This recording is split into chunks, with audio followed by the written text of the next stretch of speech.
Trizac. Des propos cohérents. Des opinions différentes.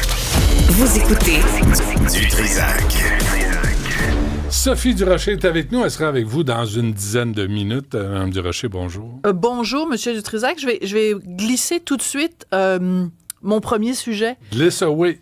Mon premier sujet que je vais aborder dans l'émission, c'est, je pense que tout le monde a été scandalisé de voir les dépenses de nos élus, dont Nathalie Roy, qui préside à l'Assemblée nationale. Quand même, un voyage qui a coûté près de 100 000 $ pour 3 jours au Japon pour aller parler de la pénurie de main-d'œuvre. C'est quasiment insultant. Fait que je vais en parler avec le responsable pour le Québec de la Fédération canadienne des contribuables. As-tu lu le rapport de ce voyage-là? Non. Tu l'as pas lu? Non? Mais Nathalie Roy, moi, je l'ai côtoyée, elle était journaliste à TQS. Ah ouais? Il doit y avoir un rapport détaillé sur l'impact minute par minute de ce que nous a rapporté, parce que c'est un investissement, cette affaire-là. Certainement. Oui, on note l'ironie et le sarcasme. Ouais, okay. Donc, on va parler de ça tout à l'heure à l'émission, mais c'est la pénurie de personnel dans les restaurants de sushi. Oui, dans les restaurants et de les sushi. écoles de karaté. Hi, so des. C'est tout. Ouais. Alors, écoute, bon voyage à tout le monde. C'est absolument hallucinant. Je voulais revenir sur mais on va le payer pareil. Une entrevue marquante que j'ai faite hier. Ben oui, on finit toujours par payer, Benoît. On le paye. Là, on fait là, bla, bla, bla, bla, bullshit. Mais on va le payer. Non, mais c'est, à un moment donné, il faut que les contribuables, les contribuables, qui sont surtout des cons et très peu des tribuables, disent « ça suffit ». Il faut qu'on envoie un message clair. Et moi, je veux pas faire du populisme, puis je veux pas faire de la démagogie, mais à un moment donné, de l'autre bord, là, il y a quand même un gars avec une tronçonneuse puis un département de l'efficacité du gouvernement. Je dis pas qu'il faut faire la même chose ici, bien sûr, ne partez pas à la rumeur, je suis pas trumpiste, je suis pas mosquiste. Hein? C'est trumpiste, mosquiste. Je ne suis pas une mosquiste. Non, mais ça prend... Mais ça prend quelqu'un qui prend la hache, peut-être pas la tronçonneuse, mais la hache pour couper là-dedans. Ça n'a pas de sens. Ouais. Fait que, donc ça, ce sera tout à l'heure. On va avoir l'occasion d'en reparler. Mais je voulais revenir... Combien ça t'a coûté, toi, d'aller au Japon? Benoît, je veux parler de Fatima, Combien la femme... ça t'a coûté d'aller au Japon? Ça coûte... Alors, c'est ça qui est fascinant, Benoît. Pour 3 c'est semaines, que là, mettons. le billet... Ben, l'année dernière, je suis allée 2 semaines. 2 semaines. Et cette année, on y retourne 3 semaines. Ouais. Mais écoute, le billet d'avion coûte cher, mais une fois là-bas, tu ris. Tu reçois ta facture, tu ris tellement c'est pas cher. C'est pour ça que je regarde 96 000. Non, je ris. C'est pas du tout une blague. Et on a hyper bien mangé. Puis écoute, des fois, on faisait des repas. On était 3. Tu sais, papa, maman prenaient, mettons, une petite bière.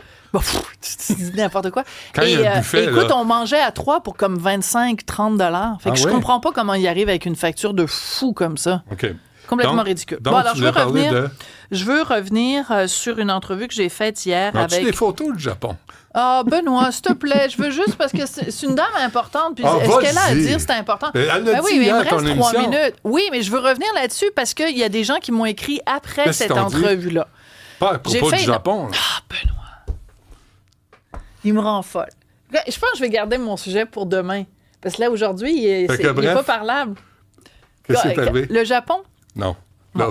Hier, j'avais une entrevue avec Fatima Abubakar, qui est formidable, qui est une femme courageuse et qui, régulièrement dans les médias, dit « Attention les Québécois, faites attention, vous êtes en train de vous faire manger la laine sur le dos parce qu'il y a une montée de l'intégrisme musulman. » Puis elle peut le dire, parce que si nous, on le dit, on est des méchants puis des vilains puis c'est épouvantable, on est l'extrême droite.